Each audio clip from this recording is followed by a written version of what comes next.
তো বন্ধুরা চলো আজকে রান্নাটা শুরু করে নিই। তো এখানে দেখো তেলও দিয়ে দিয়েছি, শুকনো লঙ্কাও পুরনে দিয়ে দিয়েছি। সেই ক্লিপটা উঠানো হয়নি, তাড়াহুড়ার মধ্যে যা হয় আর কি।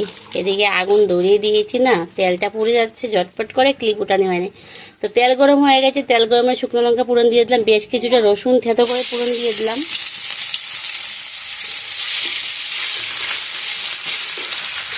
এবার পেঁয়াজ কুচি দিয়ে দিলাম বেশ কিছুটা।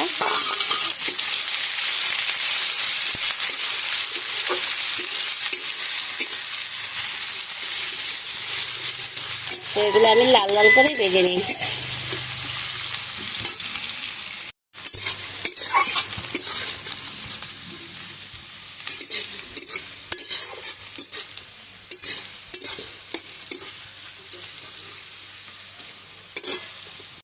আদা থেতো করা কিছুটা দিয়ে দিলাম।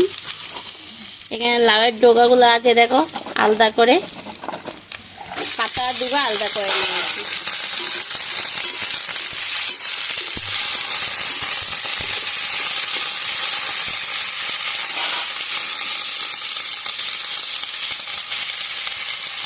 পরিমাণ মতো লবণ দিয়ে দিই। পাতাটা একসাথে দিয়ে দিলে পরে কি হয়, পাতাটা বেশি সিদ্ধ হয়ে যায়, খেতে ভালো লাগে না।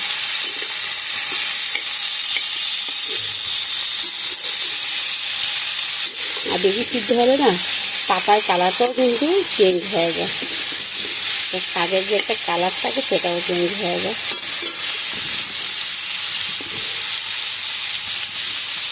তো লবণ দিয়ে পরিমাণ মতো হলুদ দিয়ে দেবো।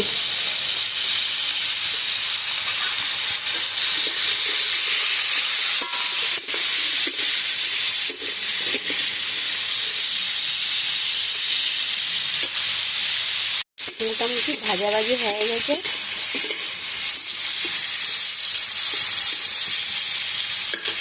সিদ্ধ হয়ে গেছে কিছুটা। এবার চলো পাতাগুলো দিয়ে দিই।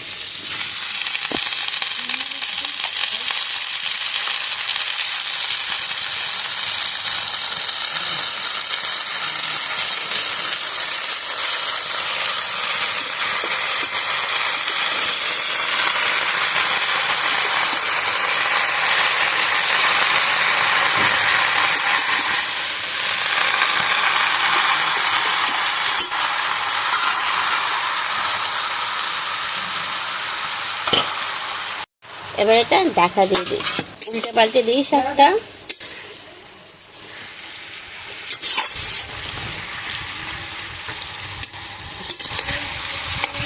বন্ধুরা এবার শাকটা একটু উল্টে পাল্টে দিয়ে দিলাম।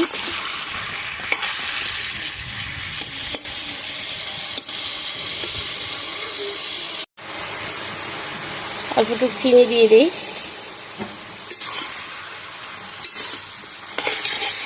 তো এটা একটু শুধু শুধু খালি খালি শাক বানাচ্ছি, তো একটু মিষ্টি মিষ্টি হলে বেশি ভালো লাগবে আর কি।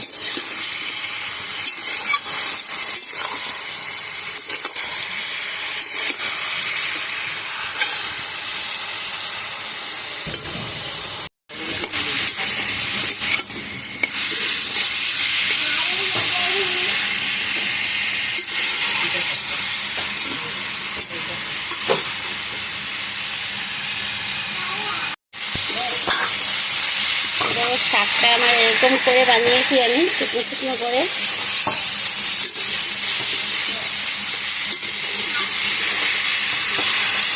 যারা শাক খেতে পছন্দ করো তাদের তো ভালোই লাগবে, আর আমি তো খুব পছন্দ করি। সত্যি কথা আমি সব কিছু খেতে পছন্দ করি আর কি। তো এরকম শুকনো শুকনো শাক হলে আমারও খুবই ভালো লাগে।